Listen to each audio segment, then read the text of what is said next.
ಅದೇ ಸರ್, ಇವತ್ತು ವಿಧಾನಸೌಧ ಹೇಳಿದ್ರು, ನಾಳೆ ಟೈಮ್ ಕೊಟ್ಟಿದ್ದೀರಿ ನೀವು? ಹೇಳಿದ್ದೀನಿ. ನಾಳೆ ನಾನು ಏನು ಸಮಯ ಕೊಟ್ಟಿದ್ದೆ, ರೈತರ ಜೊತೆಯಲ್ಲೇ ಕೂತು ಚರ್ಚೆ ಮಾಡೋಕ್ಕೆ ಹೋಗ್ತೀನಿ. ಬಂದರೆ ಅವರು ಬರ್ಬೋದು. ಹೇಳಿದ್ದೀನಿ, ರಿಕ್ವೆಸ್ಟ್ ಮಾಡಿದ್ದೀನಿ, ಬಂದರೆ ಒಳ್ಳೆಯದು. ಇದು ಸ್ಮೂತಾಗಿ ಆಗಬೇಕು. ನಿನ್ನೆಯಿಂದ ಕೆಲವರು ಒಂದು 15-20 ಜನ ಕೂರಿಸಿದ್ದಾರೆ. ಈಗ ಅವರು ಒಂದು ಕಡೆ ನಮಗೆ ಭೂಮಿ ನಾವು ಕೊಡ್ಲಿಕ್ಕೆ ತಯಾರಾಗಿದ್ದೇವೆ ಅಂತೇಳಿ ಅವರೊಂದು 20 ಜನ ಈಗೇನು ನೆನ್ನೆ ರಾತ್ರಿಯಿಂದ ಟೆಂಟ್ ಹಾಕೊಂಡವ್ರಿಗೆ ಅದ್ರ ಎದುರುಗಡೆನೆ.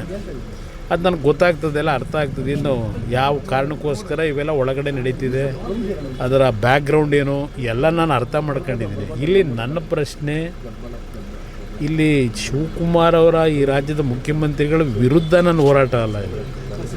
ಇಲ್ಲಿ ರೈತರು ಒಂದು ಬಾರಿ ನನ್ನ ಹತ್ರ ಬಂದು ರಿಕ್ವೆಸ್ಟ್ ಏನು ಮಾಡಿದ್ರು, ಈಗ ಒಂದು 7 ತಿಂಗಳಿದ್ದೆ. ಅದರ ಆಧಾರದ ಮೇಲೆ ರೈತರು ನಾವು ಭೂಮಿ ಕೊಡಲಿಕ್ಕೆ ತಯಾರಾಗಿಲ್ಲ ಅನ್ನೋದು ಮೆಜಾರಿಟಿ ಒಪಿನಿಯನ್ ಏನಿದೆ. ಅವರ ಹೋರಾಟ 450-470 ದಿವಸ ಆಗೋಗಿದೆ. ಈಗ ಅವರ ಒಂದು ಅಹವಾಲಿಗೋಸ್ಕರವಾಗಿ ನಾನು ಇದಕ್ಕೆ ಇಂಟರ್ಫಿಯರ್ ಆಗಿದ್ದೀನಿ. ನಾನು ಪರವೂ ಇಲ್ಲ, ವಿರೋಧವೂ ಇಲ್ಲ, ರೈತರ ಪರವಾಗಿದ್ದೀನಿ. ರೈತರು ಕೊಡಲಿಕ್ಕೆ ತಯಾರಾಗಿಲ್ಲ ಅನ್ನೋದು ಮೆಜಾರಿಟಿ ಒಪಿನಿಯನ್. ಅದರಿಂದ ಇದರಲ್ಲಿ ಪ್ರತಿಷ್ಠೆ ಇಲ್ಲ ಅನ್ನೋದು ನಾನು ಪದೇ ಪದೇ ಹೇಳ್ತಾ ಇದ್ದೀನಿ. ಈಗ ರೈತರೆಲ್ಲ ಒಪ್ಕೊಂಡ್ರೆ ನಂದೇನು ಅಬ್ಜೆಕ್ಷನ್ ಇಲ್ಲ, ಧಾರಾಳವಾಗಿ ಮಾಡ್ಕೊಳ್ಳಿ. ಆದರೆ ಬಲವಂತ ಮಾಡಿ ರೈತರುಗಳನ್ನು ಬೇರೆ ಬೇರೆ ರೀತಿ ನೀವು ಅವ್ರನ್ನ ಎದುರಿಸ್ತಕ್ಕಂಥದ್ದಕ್ಕೆ ಹೋದ್ರೆ ಉಪಯೋಗ ಬರೋದಿಲ್ಲ. ಪ್ರೀತಿಯಿಂದ ಮಾಡಬೇಕು ಕೆಲಸ, ಏನೇ ಮಾಡಿದ್ರು ಪ್ರೀತಿಯಿಂದ ಮಾಡಬೇಕಾಗ್ತದೆ. ವಿರೋಧ ಇದ್ದಾಗ ಯಾತಕ್ಕೆ ಆಟ, ಇದು ನನ್ನ ಪ್ರಶ್ನೆ. ಈ ನಡುವೆ ಬಾಲಕೃಷ್ಣ ಅವರು ಬೈರಮಂಗಲಕ್ಕೆ ಬಂದರೆ ಲಾ ಆ್ಯಂಡ್ ಆರ್ಡರ್ ಪ್ರಾಬ್ಲಮ್ ಆಗುತ್ತೆ, ವಿಧಾನಸೌಧದಲ್ಲಿ ಮಾತಾಡಿದ್ರೆ ಏನು ತಪ್ಪು? ನೋಡಿ, ಅದು ಆಗಿದ್ರೆ ಎಲ್ಲ ರೈತರನ್ನೆಲ್ಲ ಅಲ್ಲಿಗೆ ಕರೆಸ್ಕೊಳ್ಳಿ. ಈಗ ನಾನು ಈ ರಾಜ್ಯದಲ್ಲಿ 2006-7 ಇದು ಹೇಳ್ತಾರಲ್ಲ, ಆ ಸಂದರ್ಭದಲ್ಲಿ 3 ಮೀಟಿಂಗ್ನ ಕೃಷ್ಣ ಕಚೇರಿನಲ್ಲಿ ಆ ರೈತರುಗಳು ಯಾರು ವಿರೋಧ ಮಾಡ್ತಾ ಇದ್ದಾರೆ ಅಂತಕ್ಕಂಥದ್ದು ಒಂದು ಆ ಟೈಮ್ನಲ್ಲಿ ನಡೀತಾ ಇತ್ತು. ಎಲ್ರಿಗೂ ಮುಕ್ತವಾಗಿ ಅವಕಾಶ ಕೊಟ್ಟು 500-600 ಜನ ಕರೆಸಿ ಕೃಷ್ಣ ಕಚೇರಿ ಒಳಗೆ ಮೀಟಿಂಗ್ ಮಾಡಿದ್ದೀನಿ. 3 ಬಾರಿ ಮೀಟಿಂಗ್ ಮಾಡಿದ್ದೀನಿ ರೈತರ ಹತ್ರ, ಅವರಿಗೆಲ್ಲ ಎಕ್ಸ್ಪ್ಲೈನ್ ಮಾಡಿದ್ದೀನಿ. ನಾನು ಆ ರೀತಿ ನಡ್ಕೊಂಡೆ. ತರಾತುರಿಲಿ ನಾವೇನು ಮಾಡಲಿಕ್ಕೂ ಹೋಗಲಿಲ್ಲ.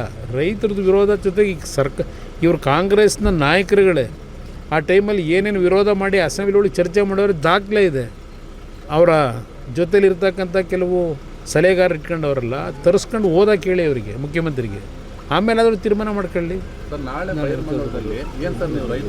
ಈಗ ನಾನು ರೈತರಿಗೆ ಬೆಂಬಲ ಕೊಡಲಿಕ್ಕೆ, ಅವರ ಹೋರಾಟಕ್ಕೆ ಅವರೇನು ನನ್ನಿಂದ ನಿರೀಕ್ಷೆ ಮಾಡ್ತಾರೆ ಹೋಗ್ತಿದ್ದೀನಿ. ಅಲ್ಲೇನಾಗಲ್ಲ, ಕೋರ್ಟ್ನಲ್ಲಿ ನ್ಯಾಯಾಲಯದ ಮುಂದೆ ಇಲ್ಲಾಗಿರತಕ್ಕಂಥ ಏನು ಒಂದು ಇವರೇ ತಂದಂಥ ಕಾನೂನು 2013ರಲ್ಲಿ ಇದೇ UPA ಸರ್ಕಾರದಲ್ಲಿ, ಆ ಕಾನೂನನ್ನು ಮೀರಿ ಇವರೇ ಈಗ ಮಾಡಲಿಕ್ಕೆ ಹೊರಟಿದ್ದಾರೆ.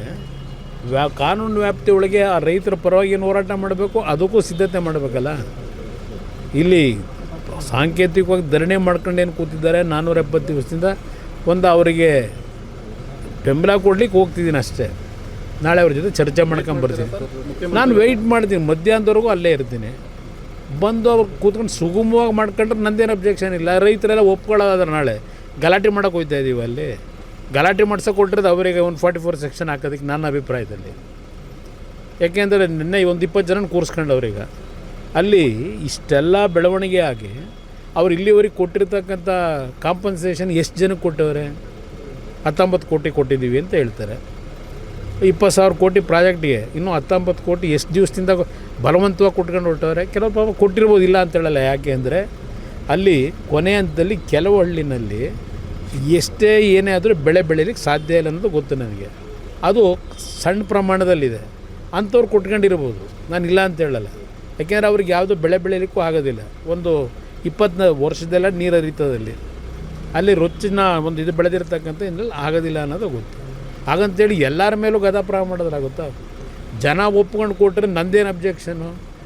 ಪ್ರೋಗ್ರಾಮ್ ಮಾಡಿ ನಾನೊಬ್ಬ ರಾಜ್ಯದ ಮುಖ್ಯಮಂತ್ರಿಯಾಗಿ ಕೆಲಸ ಮಾಡೋದವನಿಗೆ ಇಲ್ಲಿ ರಾಜಕೀಯಕ್ಕೋಸ್ಕರವಾಗಿ ಅಭಿವೃದ್ಧಿ ತಡಿಬೇಕು ಅಂತ ಹೇಳ್ತೀನ? ಬೆಂಗಳೂರು ನಗರದಲ್ಲಿ ಇಷ್ಟೆಲ್ಲ ಅನಾಹುತಗಳಾಗ್ತಾಯಿದೆ. ಇಷ್ಟೆಲ್ಲ ಇದ್ದು ಇಲ್ಲಿ ನೀವು ಸರಿಪಡಿಸ್ಲಿಕ್ಕೆ ಹೋಗಿದೆ, ಮತ್ತು ಇನ್ನೊಂದು ನಗರ ಸೃಷ್ಟಿ ಮಾಡ್ತೀವಿ ಅಂತ ಹೋದರೆ ನಗಲವ ಯಾರಾದ್ರೂ ಇದೇ ಇರುತ್ತೆ. ಇಲ್ಲಿ ಅದು ಎಂಥದ್ದು ವಾಚ್ ಅಂತ ಹೇಳಿದ್ರು 80 ಲಕ್ಷ ಅಂತ ಯಾರೋ ನೆನ್ನೆ ಹೇಳ್ಕೊಂಡವ್ರೆ. ಇಲ್ಲಿ ಸ್ವಲ್ಪ ಒಂಚೂರು ನೋಡಿ ಯಾವ ವಾಚು ಅಂತೇಳಿ, ಏನೋ 75 ಲಕ್ಷದೋ 80 ಲಕ್ಷದೋ ಅಂತ. ಇಲ್ಲಿ ಅಂಬೇಡ್ಕರ್ ಅವರ ಚಿತ್ರ ಇರತಕ್ಕಂಥ ವಾಚ್ ಇದು, HMT ವಾಚ್. ಹತ್ರ ಒಂದು 60-70 ವಾಚ್ ಇದೆಯಂತೆ. ಬಂದು ಯಾರನ್ನಾದ್ರು ಕಳಿಸ್ಬಿಟ್ಟು ಇವರು ಎಂಥದ್ದು SIT ಇಟ್ಕೊಂಡವ್ರಲ್ಲ ಚೆಕ್ ಮಾಡಿ ತಗೊಂಡು ಹೋಗಿ ಕೇಳಿ.